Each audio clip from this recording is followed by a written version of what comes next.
playgroup. Oh, fuck's sake. Is this how you put me live, Seraphis? God's sake. You just can't stop yourself. You get me all worked up, and then here we are. Yes. It's the entertaining way to do it. I feel sorry for the audience that shows up here. Showing up to me going like, and that's how you do a murder.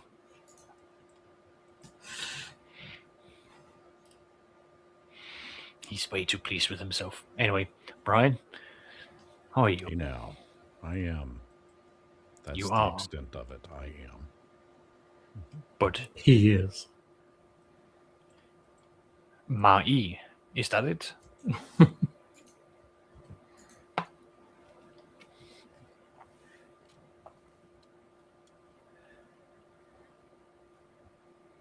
I'm not going to sing the song, so... I didn't know that was the song. Yeah, Oh, you mean Mai? No, he is. No. What? He is, she is, they are. We is. Yep. We was. No? We was kings and shit? Yes, I they do know did. that one. You forgot about that. I did not. I'm here to remind you of the wonders that the internet provides to us. And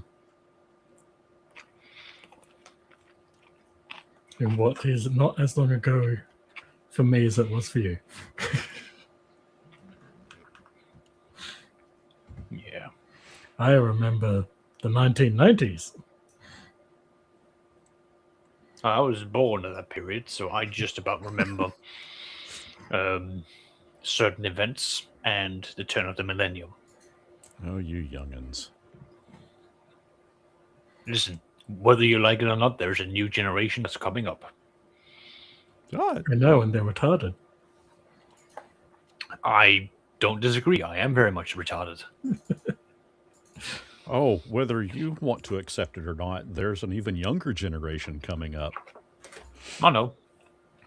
Yeah, I was talking about the new generation, not our little sacks here. Yeah. No, I've had the joys of work. But I mean, my boss is a Gen Z, and then you've got like Gen Alpha that's on the rise, which is interesting. Gen Alpha? That's a new Isn't one. I that haven't what heard it's- that one. I thought that was I the mean, latest it one. may be, but see, I'm so out of touch that I don't even know what that is. Let's be honest, you're so out of touch, you don't know what grass feels like. That is not a lie. Exactly, and there's grass outside your door. Literally, you could open it up and be like, hey. Yeah, But I mean, no, there's grass right there. Jesus Christ, it hurts my eyes of you doing that. Just you Sorry. doing that. It's like, oh.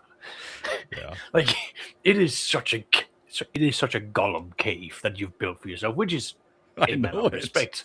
I And love then it. the moment there's a bit of like real sunlight coming in there, it's just like you can literally hear the bacteria going, oh God, help. Oh, dude. So last night or yesterday, it was just raining its ass off, and I had my window open.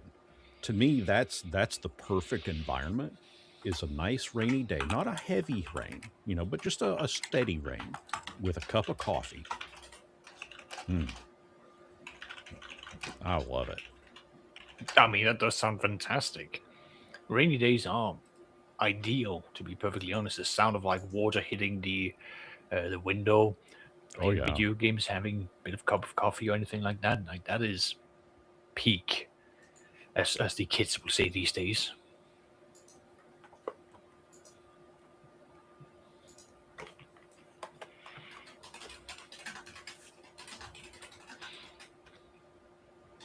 Right.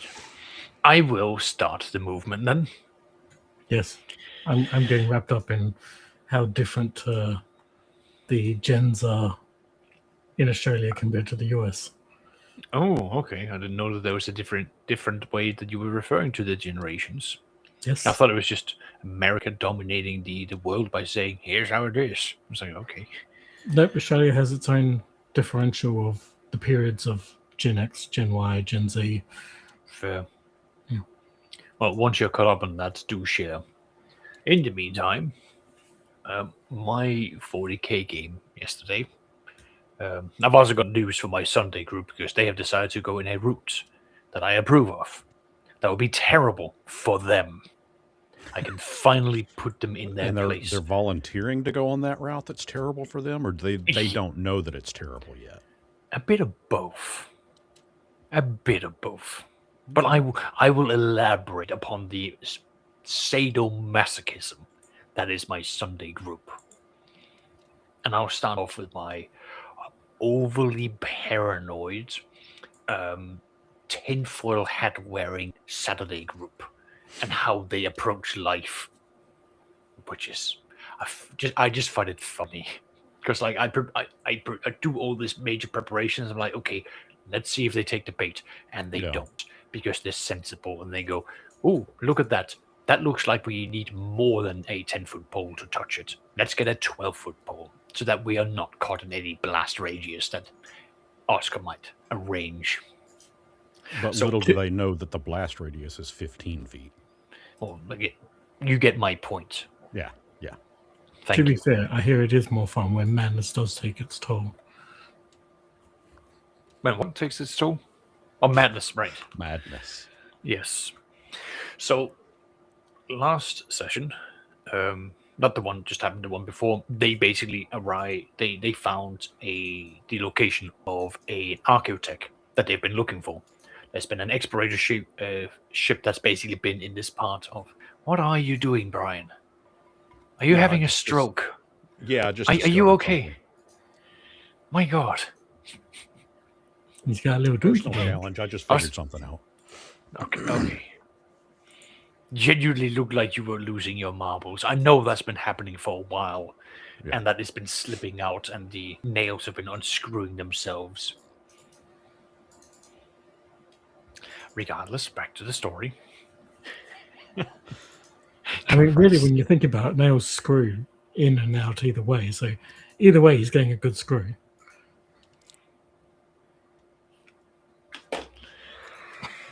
Why do I come here? Why do I bother?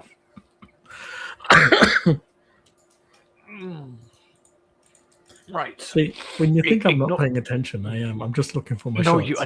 I know you are. You're a fucking sniper.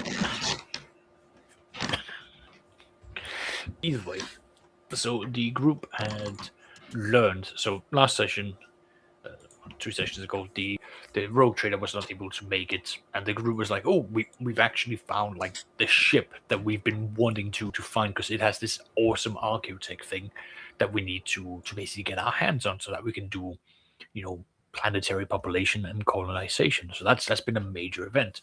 Now I was keeping it sort of vague for them for a long period of time towards the end of that session to be like, oh yeah, by the way, you now know for as absolute fact this is the ship. And they went like, why didn't you just tell us that?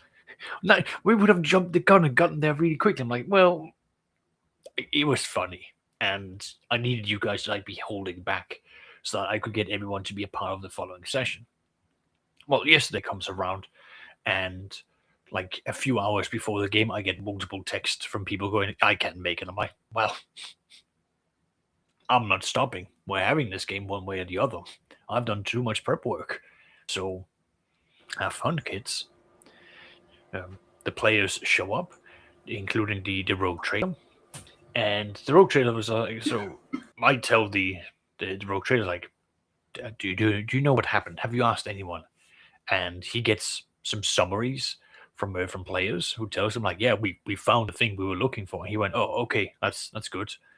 And we go through. I have been doing some roles with some of the other players. They have a plan for like how to get the explorator ship out of a gravity well that's pulling them along. So they're gonna come in, basically tow them out of a very dangerous ditch. As they're approaching, they find out that there are Eldar ships in the same region, but like further out. And they're like, don't like that. There's 3 of them. Yes, there's 3 of us. They're all frigate sizes, or much smaller, very nimble, but smaller. So they probably don't want to do anything at this moment. So they're slowly like approaching. And as they're approaching it, they then get the notification like, oh, there's another fleet of Eldar that showed up. And about 5 more ships. So now they're dealing with like 8 Eldar ships, including one that is a quote-unquote light cruiser. So now it's like, okay, they can actually fight us.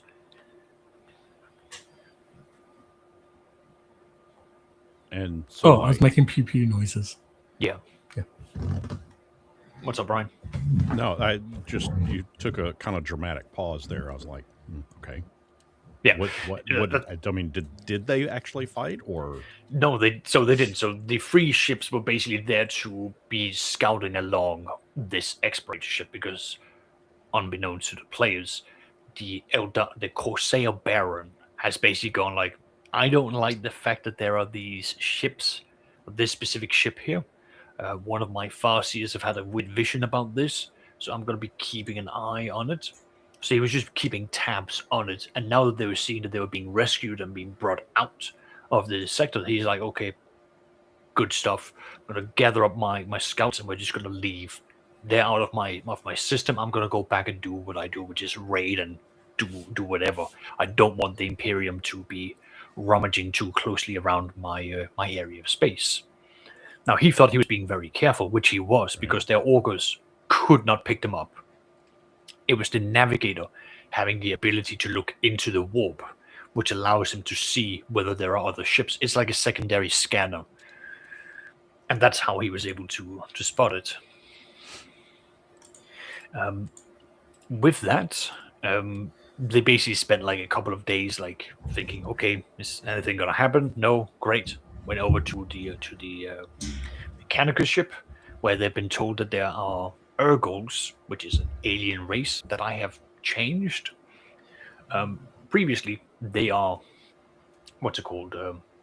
Human-looking predators that they don't have eyes, but they've just got like 5 nostrils and very good hearing. So they don't need to see; they will smell you and they will hear you. And they move like 6 meters in 6 seconds, which is really quickly. But I gave them the trait of being a quadruped, so they can stand up and be a biped, or they can go down and become a quadruped, which then means that they go from moving 6 meters to 12 meters in 6 seconds, which is scary. how much? You mentioned like human predator. How close to like the movie Predator? Like how close to they are that? They aren't at all close to that. Okay. I will take a picture of them and I'll just share it in the Discord so you can see what they look like. But Predator is like they are predatorial in the sense of like how they operate. So this is what they look like in the game, and because they are very much hunters, and I have changed them so that previously it'll be like, oh, you might be able to pick them up with biological signs. It's like, no, these creatures literally hibernate in space, so that the moment that there is a space engine that gets near them, because of the massive amounts of radiation that ships give out, they'll be like, oh, there's a ship nearby. They will wake up, hop off wherever they are, float through space, attach themselves to the ship, and then they will literally wait for the next repair crew to come out. They will attack them and get inside the ship, upon where they are. You can't scan them. They literally fade into the background. They are literally black static noise when they are in space, and they're very difficult to spot. Yeah, go on, Surface. Attack the block. What? Attack the block. I don't know what that is. Okay, I'm guessing that wasn't an inspiration then. No, I can't say that it was. I just basically looked at it and went, I want something that is terrifying in the sense that you can't just turn on magical IT and go, where are they? Because like they will literally fade into the background. They will mimic the local environment so that you're like, I don't know where they are.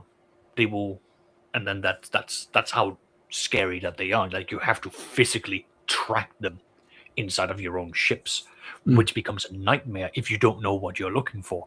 And even if you do know what you're looking for, because of, again, these creatures are very much of the design of they turn the table on you. they're very hard to get rid of once they're introduced into a ecology. So the players had attached their towing cables. They were trying to get this big cruiser from the Adeptus Mechanicus out of the well. And I was telling them, like, oh yeah, like you see some of these creatures that are vaguely in your outlines because one of the players got like a very high degree of success, which allowed him to just about make out that they were there. And the fact that this Skitari was fighting them in space, trying to literally prevent them from getting onto the cables and running up. The players basically went, well, we don't want to deal with that. Just send out some of our combat flyers, or well, not combat, our cargo flyers that has been armed with guns, and just shoot them off. And that resulted in them being able to prevent their own ships from being invaded, which is nice. At this point, the Mechanicus was like, "Oh, thank you very much. Is there anything that you're wanting?" He's like, "No, it's all good." And the Mechanicus was like, "Well, that sounds fantastic. Well, we're gonna get ready to leave." Upon which the entire crew was basically dogpiling the captain and going, "Captain, Captain, you are letting the plot get away. That is the plot. That has the MacGuffin. We want the MacGuffin." And he was like, wait, what? What do you mean? It's like, that has the archaeotech that can terraform planets. Don't let them get away. Quick, hail them. It was just hilarious to actually see the players scramble and go, oh my god, all the work we've put in is about to slip out of our fingers because one person decided not to pay attention.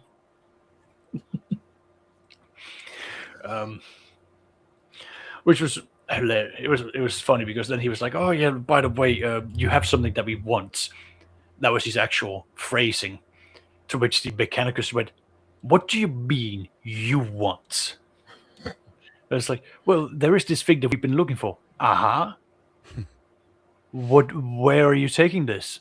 It's like, "Well, we would like to use it." Are you trying to take the archaeotech that I have rightfully reclaimed in the name of my sect? And like things were escalating really quickly because the player just decided to say, like, I want that.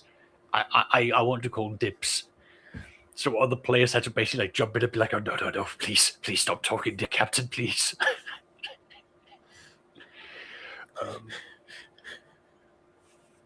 Do you want a war with the Mechanicus? Because this is how you get a war with the Mechanicus. Yeah. Mm-hmm. And all of a sudden, the Imperium's machine spirits stopped talking. Yeah, it was definitely an interesting thing. They were able to basically what I outlined to them is that the players have to outline what they want because they entered this like long negotiation with them that I didn't want to get bogged down in the role playing because certain players will just dominate that. So I was like, right, I'd like to turn my attention away from the dominating players towards the more quiet players and have them do certain things that helps their stuff. So almost inverted of like have the people that do all of like the grunt work and all the paperwork and analysis, like focus on what they were doing so that their work went up to help the final roles. So they were able to get everything that they wanted by having the quiet players go and like gather things up, coordinate, put together reports and so on, which was a nice change of pace. And they have been what's it called? They've been talking with the ship, and they've been learning like, okay, this subsector of space, it is densely populated with a lot of aliens. This is going to become a problem in the future because at some point this will spill over to the rest of the wider map.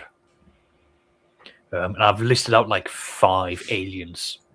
So Eldar, Orcs, Strixus, Thexian, and Loxodons. Loxodons, if for those of you who don't know, are massive lizards who are very good at being stealthy, will sneak up towards you, and they have a equivalent of like a shotgun attached to their chest that they will shoot at you, that will just rip you to shreds. And the Imperium's standard weapons of last weapons actually does not do enough damage against them, making them pointless. And solid projectiles struggles to penetrate their hide. So they are a problem. They are a very big problem.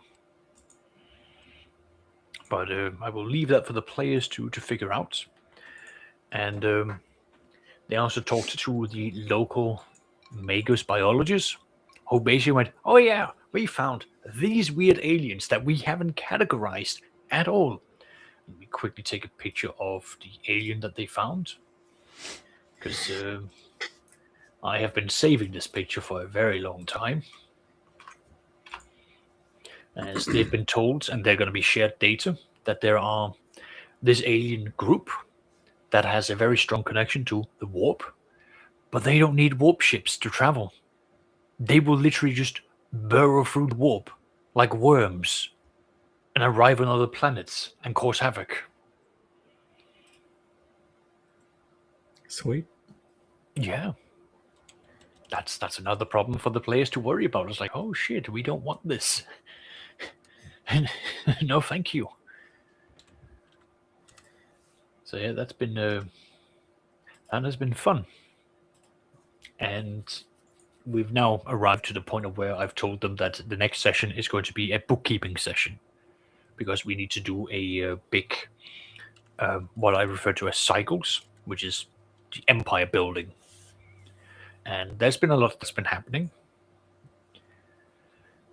One of the factions there are multiple factions. Two of them don't get along. One of them is literally basically trying to go over to the Imperium and go, "Hey, we have been out of the Imperium for 200 years, meaning 200 years of taxes have not been paid. We will buy out our enemies' taxes so that we have control over everything that they do, because we are more trustworthy than them." So they're going to do that. Because if they go to direct war, they have to fight the Imperial Navy. And if they do that, they declare war upon the Imperium. You don't want to do that. So what happens if they decide, okay, fine, you can buy out the taxes, but we're raising taxes by 50%? Even better. Well, but I mean, is that affordable at that point for them to do that? Is that viable? So it is a viable. I mean, to pay it. By the way. Yeah. So the specific group that they have that's doing this, they've had this like long, like centuries long goal that we need to acquire X amount of wealth and then develop a buffer so that we will be able to stay on top of this, because they want to take out the rival that allows them to effectively have a stronger foothold within the sector. And that's their goal. They want more influence, because the rival has been painting them in this really negative and condescending way, and this is how they're wanting to basically sort of like re-emerge themselves up as a phoenix to come back out and get the respect that they believe that they deserve. So that's what they want to do, and then even better, they will be able to completely dishonor the rival by basically going, you are now our bitch. We control you. You cannot do anything Right. because you owe us 200 years worth of taxes. We get to set the interest rate against you. So you better start like lining in, otherwise we're going to turn the heat up on you, which is going to cause you a long line of problems down the line. So that's what they're wanting to do. Now Makes I sense. mentioned, yeah. Now I mentioned before the game that one of the players has missed handing over a note about events that's been happening in the wider game. You see, there is a rival rogue trader that's come in. He has a very big, what's referred to as magisterial navigator house, who has a very bad they have a reputation for being really rich and very influential, but they are also very greedy. This navigator house has come in and gone, well, the navigator house that is about to be bought out and be subjected to a lot of problematic situations. We can't have that because they are blue blooded, we are blue blooded, meaning aristocrats should not have to pay taxes to lowly, um, well, merchants. They should be paying taxes to us. That's just how the world works.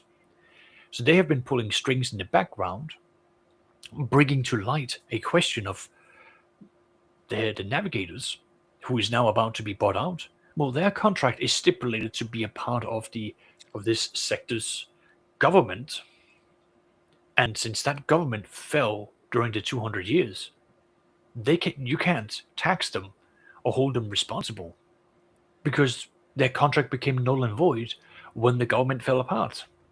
Right. So they're doing that in the background to allow their enemies to basically buy out no one's debt.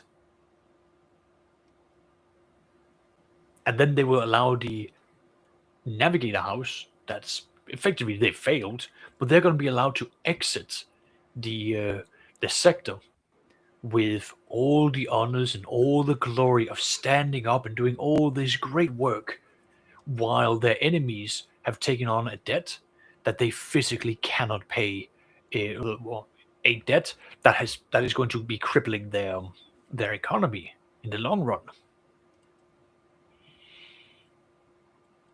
So yeah, so that's what's happening there. Now the player has forgotten to hand that note over.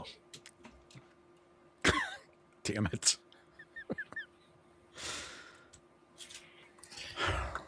So he started didn't work. handing it over. And we've now reached the point of no return. The players can't influence this anymore. This will happen, which means one of their closest allies are about to take one of the biggest financial hits. They're going to be like, we can't claim this back. We now have to go dystopian levels of exploitation on all of our planets to make sure that we are staying ahead of what is to come hereafter. So much for the Star Trek kumbaya. Everyone gets along. Well, Play. that's what the players want. That doesn't mean that all the other factions believe in that. So, this faction, which is I will just refer to them as the Federation. The Federation that's going to be paying this out, they're going to be like, we've been played. We have been played hard. And they're like, we need to fill our coffers because this was meant to be like a long-term investment that would allow us to have this buffer time, all of these other things. That's now gone to hell. Right. They will have to aggressively pursue the coal trade that they've been doing in the background, which means more criminal activity, which is not liked by the Imperium. As a matter of fact, they are going to be inviting a pirate marquis from the Badab sector into this area to help them do some plundering to replenish their food, their stocks. And they're going to have to do this and try to do it as covertly as possible. Because, yeah, they've gone into the, oh shit, we are desperate now. They were desperate before. Yeah, They they were. Exactly. They thought they had a plan, and the plan was like, oh man, this is going to work, this is going to work. And then someone just knocked out like the critical part of the Jenga, which was not expecting that no one would be interfering with their plan. Or like no one would know about the plan. Because that got leaked out because the other rogue trader, he has a very good seneschal for spying. And the moment he learned, like, oh, there are navigators who are at war, let's quickly figure out how it works. Let's send spies out here, here, and here. He went, oh, okay, this is what they're trying to do. Because they've got massive quantities of stuff that they are not selling, that they are literally hoarding. I was like, okay, well, why do they want that? And after some investigations and hypothesizing, he was able to put together like, okay, this is what they're doing. Well, I'll pass it along to our navigator. He will do his thing, and then that will not become a problem. Yeah, that's it. Yeah. So that means that like the eastern side of the map it was dangerous before. It's about to become a whole lot more dangerous because they're going to go out and go like we're going to attack any planets or any systems that are not allied to us and just aggressively raid them. Trade routes that are not run and owned by us will now become hotspots for piracy. And because the Federation, the way that they have built up their strength is that they have turned around to all of the pirates and gone, we will give you amnesty and forgive all of your crimes. You can keep doing piracy, but a certain percentage of it is now going to go towards us, and we will give you the intelligence of where to go and target.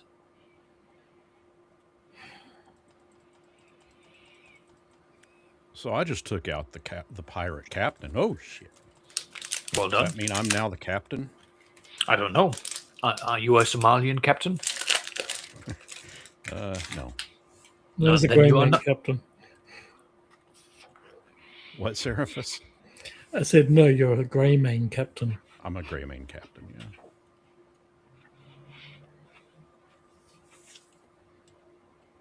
Doesn't have the same panache as Blackbeard. No, it kind of doesn't, does it? No. Oh, watch out! It's the Greymane! What? The Greymane! Oh, okay. Should I be scared? Should I be welcoming? Is it cuddly? What's happening? Well, It's wise and past its years. no comments. So yeah, so that's what's going on with that. The players are going to need to make some decisions for their colonies. The planet that's got a bunch of manufacturing, they basically have to say like what direction is this planet going to go. So like, is it going to be military, imperial? And what is standard for most players is that they're going to go, but we want it all. It's like, no, you have to dedicate resources for one thing. You can't have everything. Not within your own timeline or lifetime, at least. So they have to make a decision. One of their colonies has actually been infiltrated by anarchists on behalf of the rival rogue trader because he's like, well, I don't want to make it easy for them. And yeah, and the rival rogue trader is going to be reaching out to the players and go, right, the end of the year is about to approach. I know that there is going to be 20 profit factors, which is a very big chunk of money that's going to be allocated into the restoration of this system. I am willing to share I'm willing to give a share of that. I will take the lion's share, but I will need you to be subcontractors to do all of the logistical aspects of it. And then he will take on like the actual conquest, military aspects, securing and all of that, because that is what his house focuses on. Like, he's a military rogue trader. And he's been fighting orcs, ragdolls. There's been a few skirmishes with the Eldari, so he's been like pushing them away. So he's like, I'm gonna take the brunt of the problem, which means I will take like 12, 13 of the profit factors, and then the 7, which is still a large amount, is going to be handed to the players. But that will encompass actually building like a viable trade route, supply lines, colonizing planets to certain specifications, so on and so on.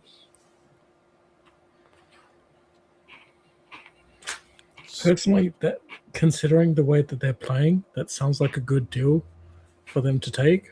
I just don't know if they're going to be smart enough to take it. Well,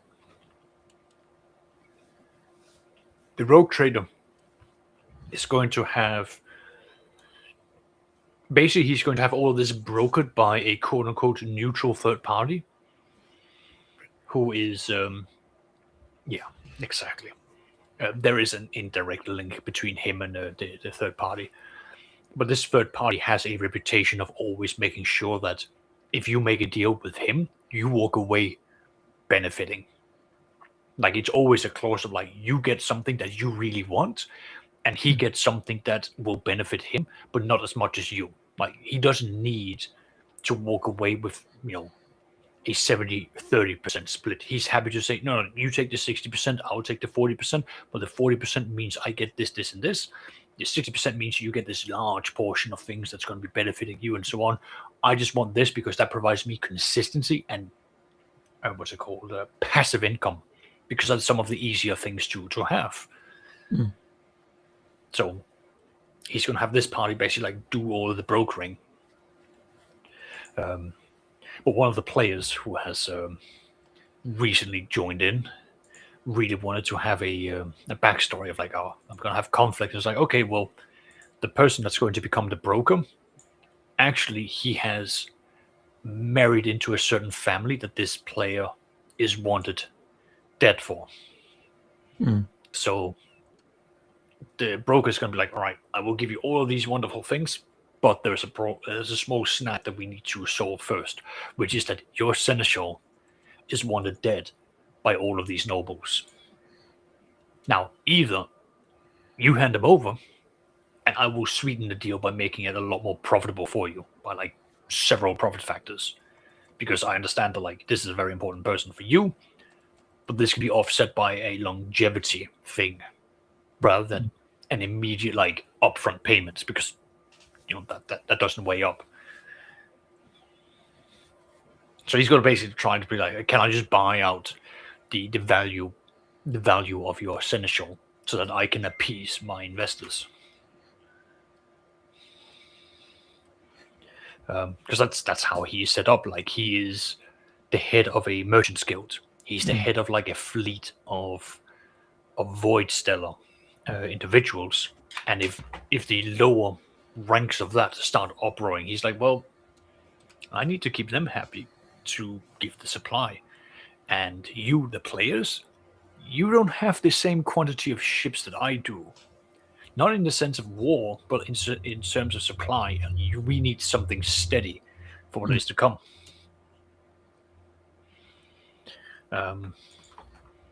So that's what's going to be coming in the horizon. And I've also rolled up a random event, which means that one of their planets is at risk of being invaded by orcs. Absolutely random, but I was like, well, where's the planet? The planet's there. There is an orc. There's an orc void base over in this area. And given the amount of like conflict that the orcs have recently had, that where they've been pushed out, they're gonna go, oh, okay, we can't go through that way. Let's splinter out into that direction. Which means the player's planet is about to be hit by, I think it was like 17 orc ships. Jeez. Sell them into service to have to jump into what was that game? Morka Borka, the Warhammer like race car game. I can't say that I ever played that. It was incredibly silly, but it was fun at the same time. It was a way for the orcs to unwind. Yep. By building ships, or not ships, by building basically big fancy go-karts to battle each other with. I mean, it was a miniatures game, and that's kind of how you did it. Is you collected, different bits and whatnot, and just kind of built your own ship based on. I mean, kind of like how basically, almost the exact same way that you would do an army, a Warhammer army. Yep. The only difference is you're putting your points into a vehicle. Yeah. I just need to step away for a brief moment, so I'll be right back.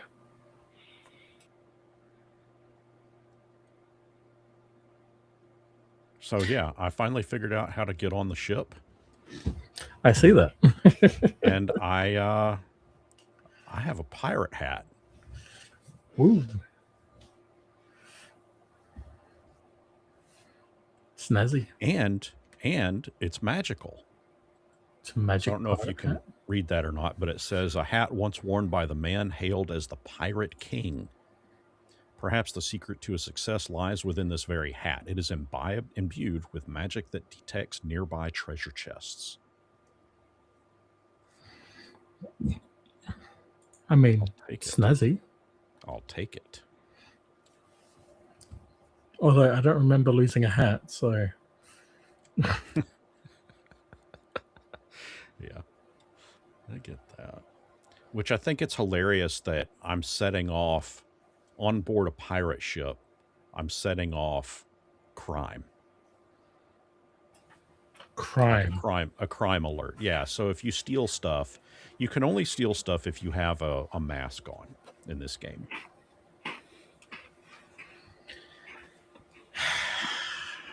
Right. It makes no sense.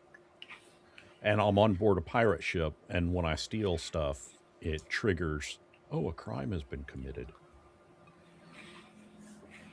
Well, it's still better than spending the better part of 5 odd hours trying to design a ship to go plunder. So, let me rephrase that. Designing a ship so you can go plunder, space. Yeah. Which was, unfortunately, the majority of the afternoon of my day. Fair. I just could not. I think I just ended up designing some 12 to 13 different Corvettes in No Man's Sky. And just every time I finished completing one, I was just like, nah, I'm not happy with that one. And then deleted it and then just started again. And something was just not. Even the one I finally built, and I'm just like, could be better. Yeah. I kind of just clicked OK on it just because it was coming up time for Drek. So, my Sunday group finished Curse of Strahd. Oh, fun. They were level 15 at the end. Okay, so I have to ask straight off, though. Did they finish it because they successfully got out, or did they finish it because they were positively condemned? They broke the realm. Oh, that's even better. So the way, as we all know, Curse of Strahd is meant to show up and be like, aha, I am Strahd, I am the land. I am now gonna bully you and beat you so that you are afraid of me, because that's a part of the playbook, is that he will generate paranoia for the players and show up, and they should not be able to defeat him. So he showed up and he was like straight off the bat, opening attack, 6 attacks, 1 go. And he took like one of the players from 90s down to 3 hit points, and that player was like, right, Oscar, is it my turn now? I was like, yes, it is. Have fun. Because I was basically like, the moment he does any attacks against him, it's going to be riposte, because I gave him fighter levels, mage levels, like all of these things. So I'm like, okay, I'm ready for this. And the player goes, right, I misty step, I get out my rope, I rope trick, and I'm out of here. I was like, okay. I was like, yep. I do my signature move of being a bitch and disappear. Okay. Like, it just what? So did they just abandon the rest of the party, or they just went 30 feet that way, up 50 feet up into the air, into that pocket dimension, pulled the rope up and went, all right, guys, have fun, good luck. And I had splintered off one of the other players who were just build a stupid character that was running 360 feet per turn. I can't be bothered to go through how they did it, but they were just running ridiculously. They had run ahead of the group. So by the time they were told that Strahd was there, they were like, oh God, I'm 5 turns away from them. I can't get there. I had splintered them out. So like the mage was like, I'm doing fuck all, fuck this, I'm out of here. And the annoying rogue wasn't around because he had basically he had done the whole speed Gonzalez and just run ahead, but forgot that like he still has to do turns to get back to them. He was like, no. So Oh, that was jeez. done. Instead, what ended up happening was that the Ventralskin, or the hairfolk looking fey creature, decided that he was going to strip down all his armor and tackle Strahd as a hobbit sized, Just like barehanded? barehanded. And I cannot say how disappointed I am in my rolls for consistently rolling 1, 2s, and 3s for resisting those grapples. Your dice Bullshit. betrayed. So your dice betrayed Strahd. Oh god, so badly. And it was just hilarious to describe this like hobbit-sized rabbit jumping up only to like flip Strahd over, bend his arms backwards, and basically be like, aha, I've got you, you know, entangled. Um, and eventually I managed to get some decent rolls where he broke out of it, attacked the rabbit creature, fought back against the players, summoned his sword to the fang, and began attacking them, draining them of hit points, using set hit points to replenish himself, making him even more difficult to fight. And then the cleric just went, "Ugh, I'm kind of bored of this." Cast a banish on him, banished him from a subplane into another subplane, Strahd? Strahd, because that's how it all goes, and he has to roll to resist this. Now the subplane is within the dread plane, technically. So I'm already like, okay, he hasn't technically left it. He's still within it. There's a pathway. He will be spat back out. He is not like he will get back there one way or the other. So the dread plane's not going to do anything. Fine. Well, then the ranger turned around and went, "Oh no, we can't have this." I activate my feat of the Horizon Walker, and I open the portal from the subplane into the other subplane, and we are now going to take our portable hole, and we're going to throw it in there. Oh, for the love of God. 3 players decided that it was worth the sacrifice of their characters to do this. Really? They just went, it's funny, Oscar, because we can hear how painful that is for you. I was like, Jesus fucking Christ. So I just went, all right, reality collapses, fuck you, that's the end of the game. Okay. They were very happy with themselves.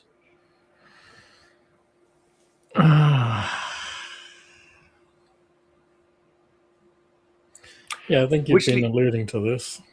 Yeah. Which brings us over to where I'm taking this.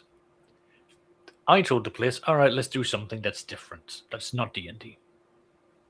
And after putting up a poll and having a split between 2 games, and we bullied one of the other players that had left the group to come back and just cast his vote, nothing else, just literally just vote between 2 options, we settled on Call of Cthulhu. Oh, that's fun. Yes, it is fun. Now I finally get to give them proper pain. They can't be superheroes anymore. They will die, and it will be great. What we are going to be doing, because this group, embracing their natural chaotic energies, just went, because I said the conditions are, let me finish this service. The conditions are we're not setting this in North America or England, because that's where all my modules are, and I'm bored to fucking tears of doing that. I want it to be a very unique and different place. So we opened like, what's it called, like a spin the wheel app, and we selected like all of the Middle East and Asian countries, Oh, and we geez. spun the wheel, and it landed on the Kingdom of Bhutan, which is north of Bangladesh by the Himalayas. So Now- how okay. So you're like, how does this make sense, Oscar? How would we have called Cthulhu in the kingdom of Bhutan? Where Yeah. is the connections to all of this? Well, my dear pirated plunderer, my sweet man, let me tell you a story. Because in the 1920s there was a thing called the British Museum. Yeah. And these people are now hired by said British Museum to go and acquire lost artifacts in the name of history and science. To which a certain man up here is already sitting there going, this is truly English. There's a reason why Australians call British people Poms. Yes. So the players are. I'm still building this, and I might be taking another week off to make the outline. But the outline is the players are all members of an expedition that is going to be going from London to India and up to the Kingdom of Bhutan, where they're going to be plundering a lost temple, acquire some artifacts, bring them back, and then put them into the museum. Because it belongs in a museum. It belongs in a museum. No, it doesn't just belong in a museum. It belongs to the British Museum. Exactly. And they shall never be returned. It's on permanent loan. Exactly. Finders keepers. So that is the setup. Seraphis, did you have a question for this? Or have I answered it? No. My expression is literally the cat. No. That's what I was pointing to. Nice. You're very happy with this. Oh, I can see so many ways in which this is just sweet Jesus. Yeah. So Yeah. So right out the back, I've told the players you are not allowed to talk to each other about making your characters. I am going to be making a handout, which is going to be the official recruitment, where they're going to be listing out like 15 different professions that's required. The players can pick from that profession list for making their characters. Now, I already know one person is going like, I want to be the tracker. I want to be a Bhutanese tracker. That has literally been hired by someone from the British Raj, shipped from India all the way over to the UK, only for him to spend a week there to be shipped back. It is such an inefficient use of it. I love it, and this is now happening. For the love of God, have him roll for seasickness for that short travel period. Like stay period. Because that's a lot. For 1940s, that's a long trip there and then a long trip back. It's 30 days on sea. I've gone through this. It's 30 days that they're going to be at sea before they get to 24 days at sea before they get to India, which is where they get off, and then they have to spend several days on rail to get to Bhutan. Oh, he is going to be wrecked. Yes, it is fucking horrible. It is going to be horrific. Jesus Christ. So all the players are like, oh, this is going to be amazing, and so on and so on. So they're interested, they're invested, they're hyped up about this. Session 1 is all of them are going to come together. They're all going to be like, oh, I bring this to the table, I bring that, and so on and so on and so on. It's like, okay, great. Here is the money given by the patron for this expedition that can only be used for the acquisition of certain items while on the expedition. Everyone, depending on how much they put into their starting cred, will be allowed to double their monthly allowance. That is how much money that they have on them permanently. Once they run out, they cannot go to the bank. But they can do odd jobs and whatnot to get, or pilfer and plunder to get more, right? Yeah, I've already had one player who just went, well, Oscar, you can't stop us from murdering people. I went, you don't know what the laws were like in the 1920s, so please go and murder people. And not to mention the horrors that I mean, they're attracted to that kind of stuff. Well, again, I know my players do not watch this stream, so I will happily indulge in what I've prepared. Session 1 is they all meet. Yeah. But how much do you know about the gun laws of the 1920s of the UK? I don't know much at all about the gun laws in the UK. I know in the Have you in got the a States license it for was- that? Have you got a license for that? Yeah. So some of the players are going to show up there like, I've got this gun and this gun. It's like, oh, that's neat. First session. Have you got a license for that? No. Well, we need to get you a license for that. And by the way, you now also need to go to the consulate of every single country that you are stopping in port to get the visas to be able to go off the ship. Otherwise, you're stuck on the ship permanently. Seraphis is loving what is about to come. And it is only about to get better because Seraphis, I have done my due diligence. I have gone through the records and I have found the thing that will keep the players up at night. The British passports of the 1920s did not have pictures of the owners. That was a German and French thing, and the British government, wanting to disassociate themselves from the Central European powers, decided that they would not have pictures upon their passports. Meaning, any British citizen that is going to be going through customs will be scrutinized if they arrive in non-British colonies. The players are going to go from Tilbury to Lisbon, which is Portugal. Then they're going to go through the Strait of Gibraltar. Then they will arrive in Malta. They will then go by the Suez Canal, through the Red Sea, have a stop at one of the ports, over the, I think it's like the Indian Sea, and then arrive in the port of Bombay. See, Seraphis here is understanding the terrors that's about to befall them. So what do you have in mind already? What specific, I guess, entity would be the right word?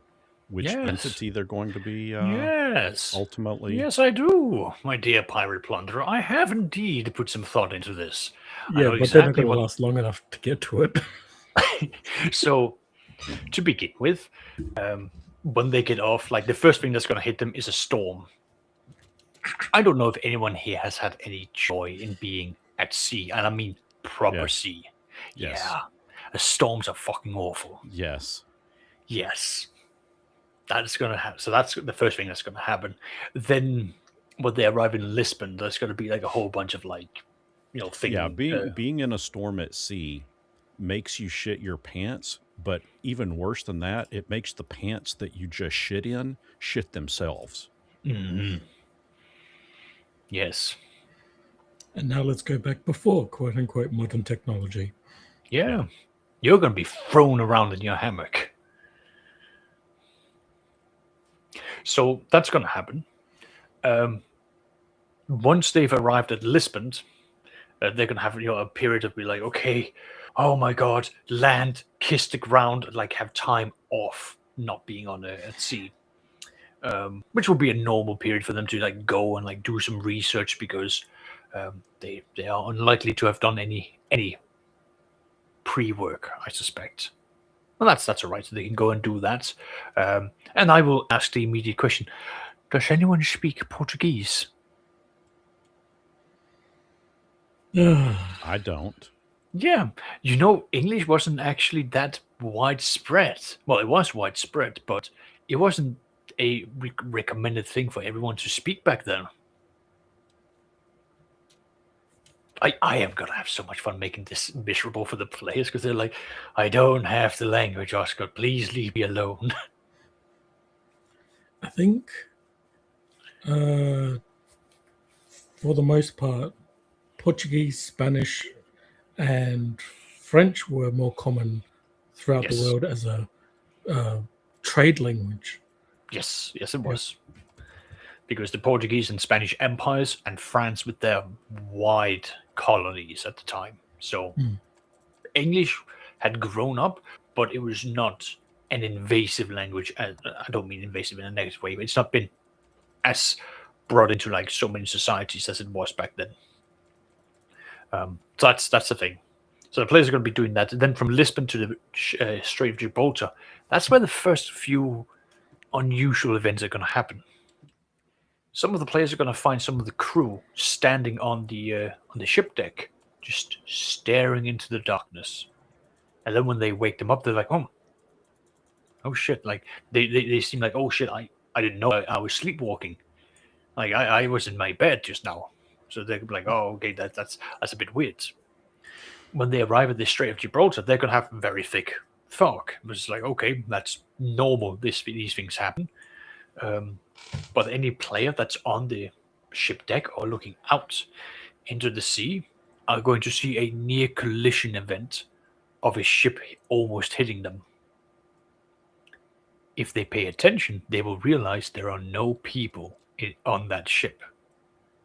And it looks like a ship that might be a few decades, or certainly a ship that should have been decommissioned a long time ago. Would this be a low draft schooner by any chance? It would not be a low draft schooner, no. It would basically be like a larger, like think like 1700s ship that's like almost like gliding right by them. But if they ask like the captain and all the others, they're like, we saw nothing. There was nothing in here. The radars picked up nothing. We've had the foghorn blasting every 30 seconds.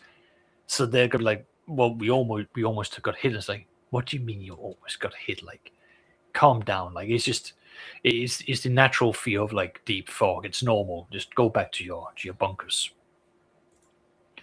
So they're going to have a brief stop in Gibraltar, move back out, and as they're going to go across the Mediterranean, they're going to be hit by what's called for the sirocco.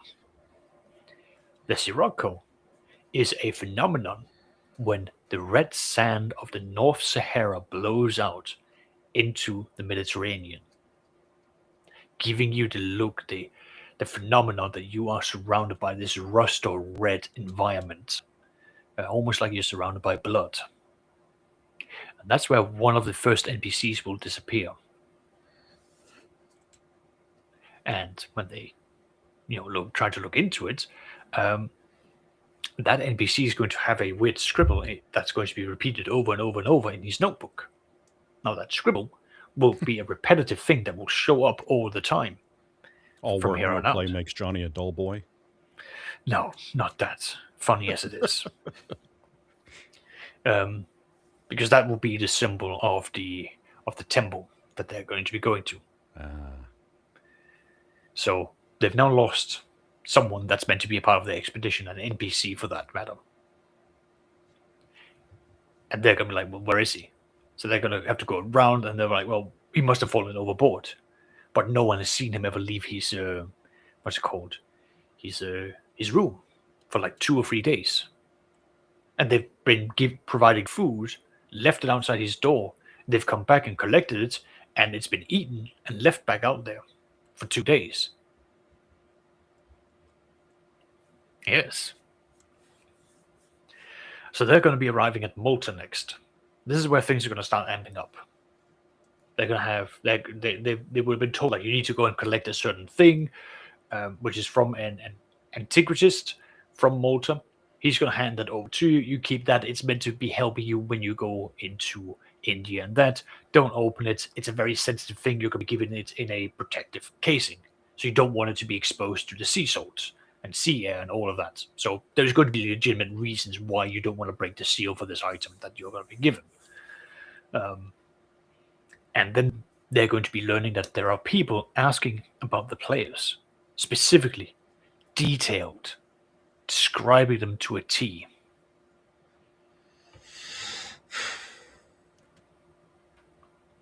And players can go and do whatever they want, but now there's going to be the thing that the players have to be mindful of. The ship will leave, with or without them, if they don't time keep. So if they get hooked up about, like, we need to go and do this, I will not remind them. They will just suddenly hear the loud horn of a ship departing. That's great.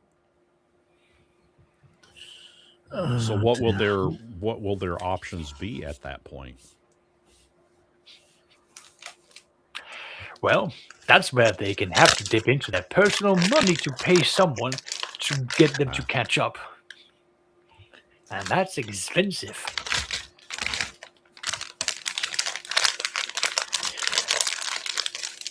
Just waiting for service to finish. Sorry. Thank you. All good. So that's going to be done then. So next stop is going to be the Suez Canal, where they have to wait. And that's where they're going to have like proper shore leave, like 2 or 3 days, because there's such a backlog of the Suez Canal that's happening that you just have to wait. You don't have a choice. But thankfully, because it's Egypt at the time is controlled by Britain, it means that like you can go over to a specific port where like you can basically sit there, you know which number you are in the queue, and you'll be called up when it's your turn. So everyone's going to have some shore leave at that point. That's where the first cultist is going to be basically like doing sleight of hand and like dropping in notes into their pockets, telling them like they need to abandon their expedition. The cargo on board the ship is going to be marked out by the same symbol from the lost NPC. And I don't mean like charcoal. It's going to be carved into the wood. So they would have to like replace all of the crates that carries their goods on short notice if they want to keep this hidden. Okay. It's minor inconveniences that I could already see Seraphis is sitting there going like, yes, yes. It's the small things in life that makes you angry.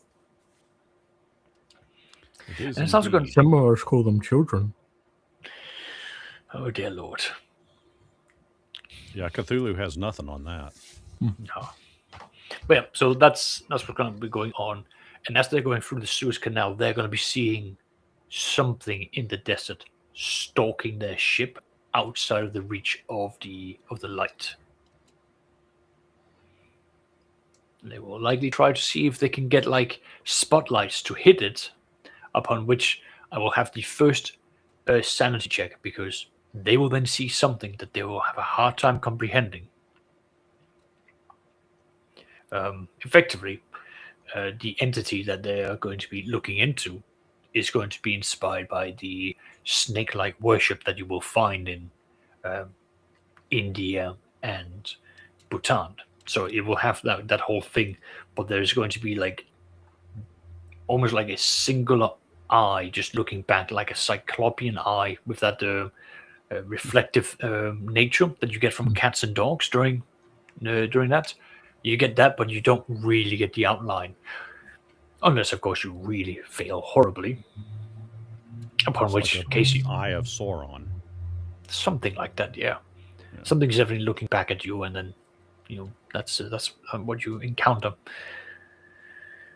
So they're going to go through that. They're going to get to a British naval port where I will have a player that has had to step away from the group, come back in for a one-shot, and he's going to be playing the character that is ultimately going to die.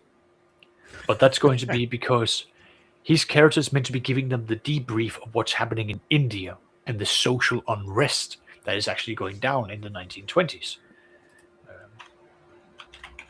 Because India was very much trying to get its own independence at the time.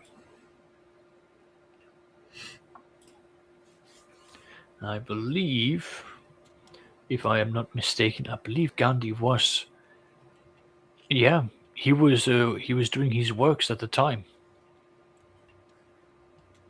Yeah, 1920s, yeah. Yeah, because he was in office in like 1924. So he was doing all sorts of things that was causing civil unrest in India. So the players need to be debriefed by the fact that there is this very annoying person named Mahatma Gandhi that they need to be aware of. What, Seraphis? Is it just the way I'm going to be structuring the history? I'm just hoping that once they're in India, there isn't something where, the British envoy is like, I need more British people involved in what I need to do. Here, help me canonize these people. And then explaining what canonizing was. Yes. That's a very favorite thing by the East Indian companies, wasn't it?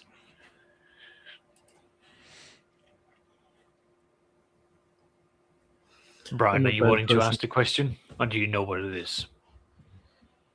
What? Do you know what canonizing is? No, I guess I don't. So when you strap a person to a cannon and fire it, Oh. just shoot right through them. The British and East India Company were very fond of this method of dealing with the uprisers in India. And by very, I mean there's like dozens or hundreds of surviving pictures of them normally about to start canonizing a bunch of people. Yep. Which, for anyone listening, don't look that up. No, it's absolutely awful. But yeah, so they're going to go there. The first Eldritch entity is going to be attacking and killing this one-shot player. And that's where, like, at this point, things are going to start ramping up. The players are going to start seeing, like, their own mirrors, like the reflection of themselves as, like, decaying corpses happening on a number of times. They're going to start having moments of, like, where's my shadow on, like, a bright day? Like, things are like, what the fuck? Oh, And that can happen in Australia. That's not impressive. I know, but Australia is a place where not only is the entire land trying to kill you, yourself is trying to kill you. And the sun. Exactly. The sun, the air, the land, the people, the water, the fish. The only thing I really hate when people go into like, oh, this is Australia in like games and fiction and stuff, they don't get how red the outback sand is. Yeah, like it's red, like Yes. rust red. Like his background red. Yeah. Yeah. Oh. Stop walking through thorny bushes. My God, like you're kidding. it's just like you've done this to yourself. I'm just barreling through it. It's clearly like when I'm not going to comment further. Which reminds me, just sidetracking for a moment, that was really annoying in Kingdom Come Deliverance 2. Trying to bypass people through bushes and then just being like, wait, I'm literally having to shuffle through thick bushes because these are actually physical obstacles I have to get through. This is fucking bullshit. Yeah. Anyway. Yeah. Personally, I think it would have been funnier if, like, everything up until they get to the temple was just having to deal with the world of the 1920s. Well, I'm doing my best to bring as much of that in as I can. Like, if anyone of them says, like, I'm going to be playing a woman, you will be fucking harassed. When they are in Egypt, yes, the British were ruling it, but the Islamic rules were still there. You steal, they will just be like, fuck it, we have like 5 witnesses who say that you stole. Your hand is now lopped off. Yeah, even though you really didn't steal. We just don't like you. Yeah. Exactly. So you're going to have that. There's the whole thing of foreigners coming to other places. Like, again, Lisbon is an international site where it's like you don't try to mingle too much, back then, because England had its own reputation at the time. The players will not have access to guns. Like, that's the most funniest one, because most of the Cthulhu games are set in like America during this period where, again, guns is a rights. And in this case, it's like, no, you can't take the guns off the ship. And if you do, you need to have like the express permits in order for you to do so in that place. And you can only do that for like 24 hours. So it's like, it's going to be, go on. Do they know beforehand, like, the area that they're going to be going to? Yeah. Like, I'm as a part of like the entire, like, you're going to be hired. This is the route we're going to be taking. They're going to be told that you're going to go from the UK to Lisbon through the Strait of Gibraltar, arrive at Malta, Egypt, blah, blah, blah, blah, blah. And during the first session, it's going to be like, well, we need to do your paperwork. You need to now go and buy any specialist equipment that you need to have for your job. And then we need to do all the manifests for everything that you need to do. Because that has to be categorized into, like, you can have X amount of items in a small box, or in a small crate, in a medium crate, and in a large crate. and you can't just put like large equipment in a medium crate. That needs to be in a large box, so on and so on. So they have to categorize all of that out. I'm going to make them do paperwork, Brian. They will be doing manifests. They will like it. Why? Because at some point I might just decide that, well, I've had to deal with ship captains saying, oh, my ship is too overburdened. I will just remove certain cargo on this port and someone else can pick it up. I've Or had to deal we're with in dangerous seas and we have to lighten our load. Exactly. So then they have to go like, wait, which thing are you throwing over? Do not throw that thing over. Not to mention the captain's going to be like, yeah, you're not allowed your guns while on board my ship. That's being locked away.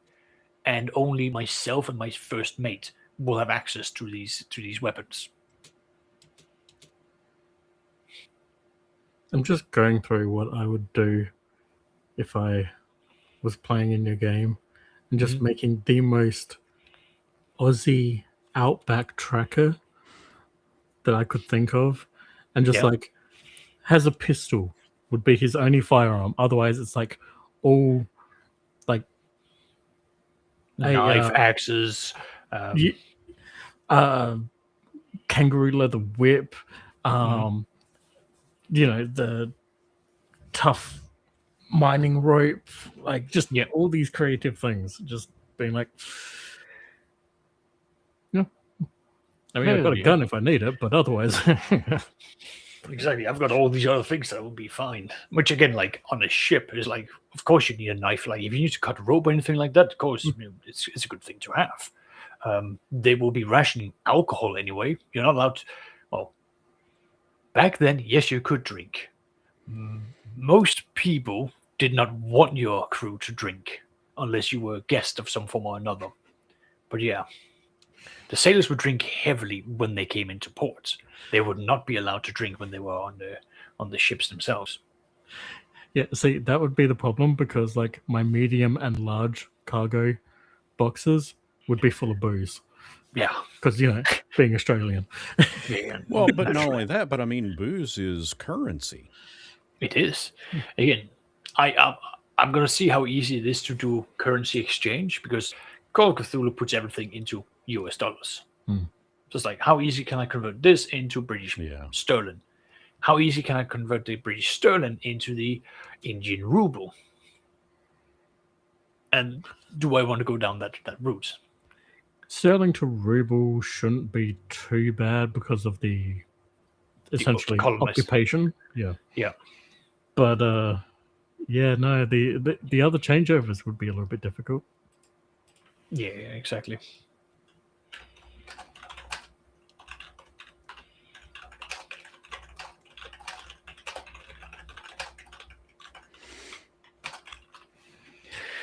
So that's what they're going to be up to. They're eventually going to arrive in Bhutan. They're then going to have to go and do their whole excavation, and lo and behold, I've got an entity down there that's going to be woken up by them, and it's going to be like, I am hungry. Schnack, schnack, schnack, schnack, schnack.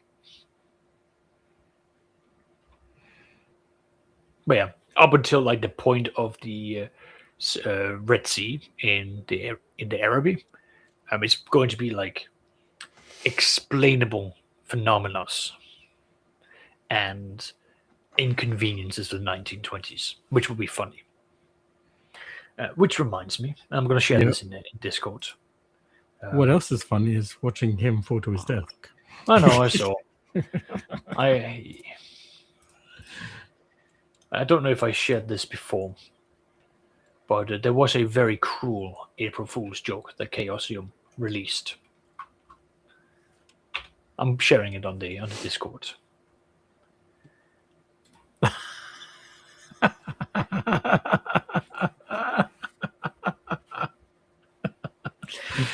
For those of you who are unaware, on April 1st, Chaosium had released out a joke, which was Call of Cthulhu, Laws, Taxes, and Regulations. Now, when I saw that, I was like, this is like an absolute message from God. I need this book. this will be perfect for what I'm about to do. And in general, I just want that because that is a fun thing to have. No, that was a joke. That was a genuine joke that they just made, and they're like, "Yeah, joke's on you." I was very upset. You want Joke's on you upset? because that's You something should. that you really wanted. Upset was me finishing Terra Australis Second Edition and being like, I mean, it's okay, but you could have been a lot more horrific with Australia.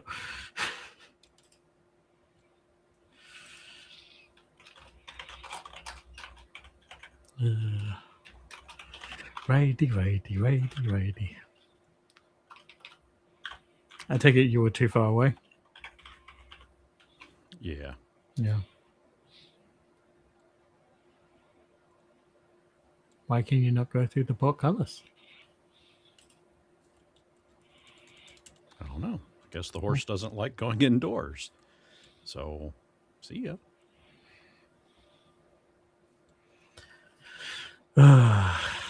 Yeah. Anyway, yeah, that's what that group's going to be up to. That group has also switched over, and we're not going to be using Roll20 for that. We are going to be using Foundry. I've heard interesting things. Yeah. It's a one-time buy, which is nice. You don't have the whole subscription thing that you have to deal with. What you do have to deal with is that Foundry, as a base product, does not give you like a simple website like Roll20 to just everyone joins. You have to now host the games. So that means port forwarding or learning how to set up your own server. So I've managed to figure that out. The alternative is that you then pay Foundry to actually have a website that will host it for you. But again, that is subscription. Outside of that, it is ridiculous what you can do with that game or with that system. Like it's got its own modding community, which I've seen some things from like that is beyond crazy. Like you can have a script that you can download where you can auto generate dungeons for you. Like it will just make the entire map. Yep. And I found another one which will take all like for sci-fi. You can then build a solar system with animation, and you can then zoom in on planets and put down points of interest that the players can then go to, and then use the dungeon generator to make the maps for that. I was like, it is like learning Roll20 all over again, just with a whole lot more. But it's there's so many opportunities. I again for $35 US, I would say it's worth it. It's a one-time buy. I'm going to be using that for my Sunday group. I'll be hosting it, so we are going to be getting a lot more mileage out of all of this. And that's not to say that Roll20 hasn't been good either. Like Roll20 is now reaching to the point where it is competing against Foundry on like a serious level. But it's just to the point where I'm going, well, if I can avoid the subscription charges, that's all right. I'd like to do that.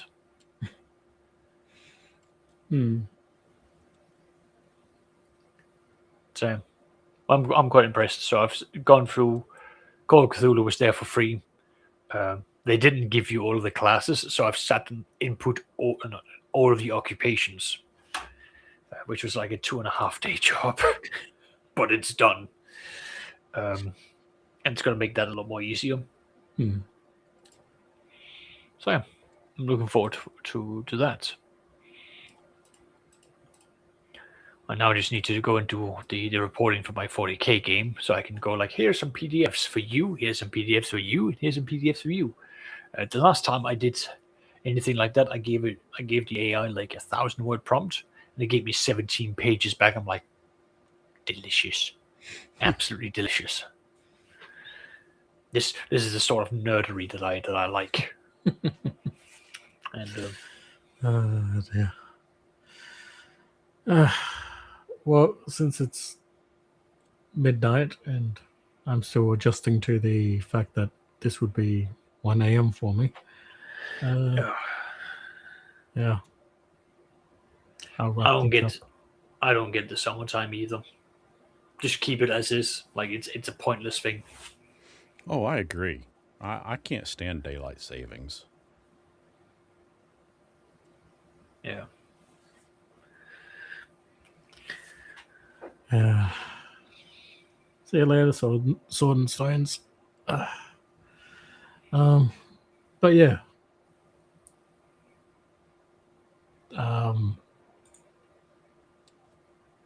I don't know. Awkward ending. Check out these guys' channels.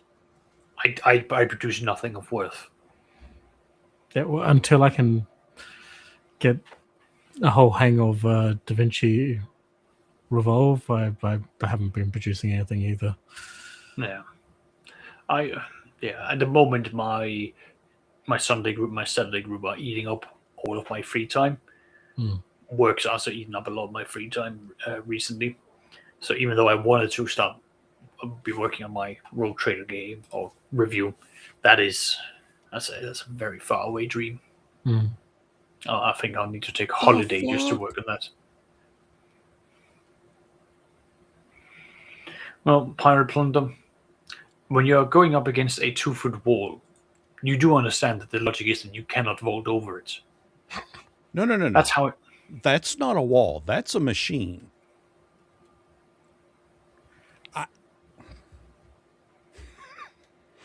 This game has lasers. This game just doesn't know what kind of... Oh, crap. It doesn't know what it is. Is it a fan? I don't know if it is it sci-fi? Is it fantasy? Is it... That's the best representation of D&D I've ever seen. True D&D. True D&D. Not 5e. Well, I would say it would probably be... Oh no, 5e would be way more high fantasy than that. Like you would be seeing flying spaceships. Yeah, but I mean, there's flying spaceships. Fucking hell. And there is your characters going like UFOs. They look like blimps to me, but I'm not 100% sure. Well, whatever is happening there, it looks like a you problem. You as a homeless person running through the woods. Oh yeah, no question. What the fuck? Oh dear.